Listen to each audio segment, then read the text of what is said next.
Assalamualaikum warahmatullahi wabarakatuh. Halo sahabat sehat, selamat datang kembali di podcast Kesehatan Official. Bagaimana kabarnya hari ini? Semoga selalu sehat, bahagia, dan diberkahi Allah Subhanahu wa Ta'ala ya. Malam hari yang seharusnya jadi waktu istirahat, sering malah berubah jadi perjuangan karena bolak-balik ke toilet. Ada yang pernah mengalaminya? Kalau iya, jangan khawatir.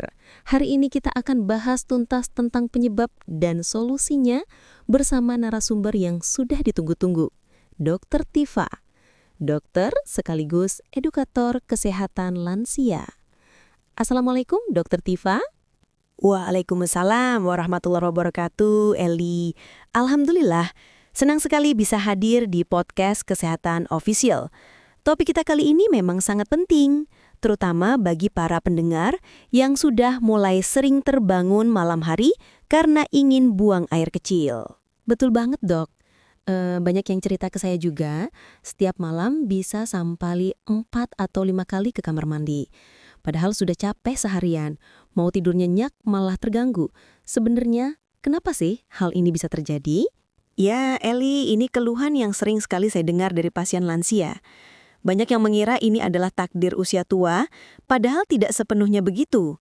Seringkali penyebab utamanya adalah satu kesalahan fatal yang sederhana, yaitu waktu minum yang salah.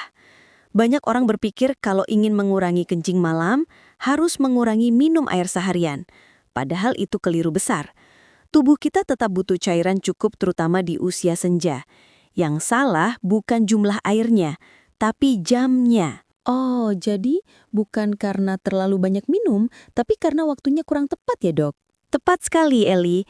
Coba bayangkan ginjal kita seperti pabrik pengolahan air.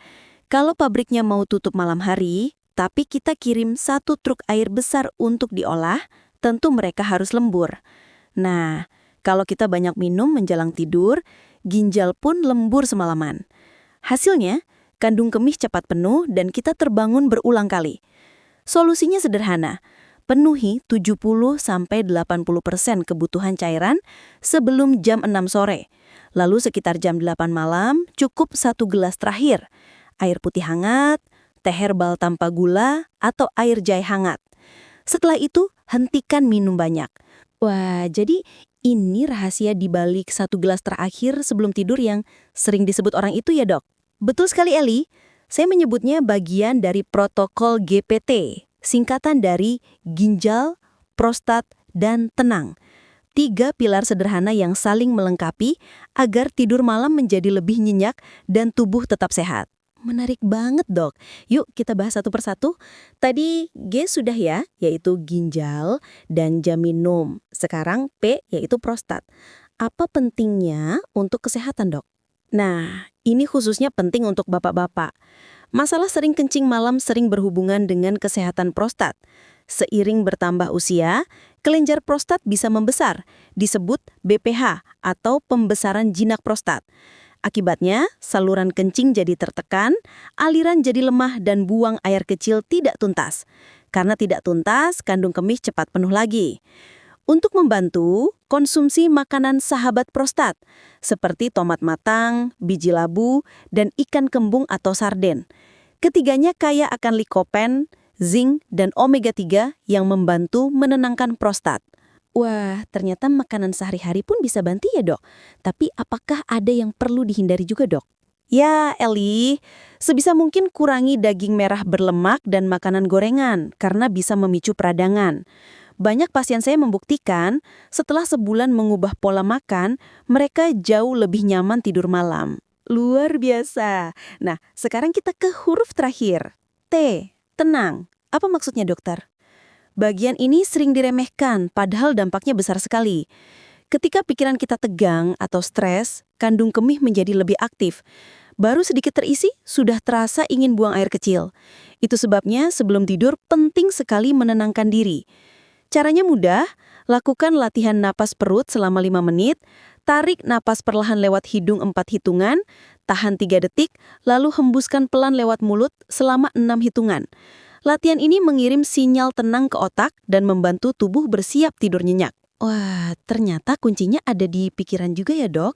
Jadi, 3 pilar ini saling melengkapi ya, Dok? Betul sekali, Eli. Saya punya pasien bernama Pak Heru dari Solo. Dulu beliau bangun sampai 6 kali setiap malam. Setelah rutin menjalankan protokol GPT selama sebulan, beliau bisa tidur 7 jam penuh tanpa gangguan. Bahkan beliau bilang, rasanya seperti umur saya mundur 10 tahun. Masya Allah, kisahnya inspiratif banget. Tapi dok, apakah ada tanda-tanda bahaya yang harus diwaspadai kalau ternyata bukan sekedar kebiasaan dok? Ya, ini penting sekali. Kalau sering kencing malam disertai gejala berikut, segera periksa ke dokter.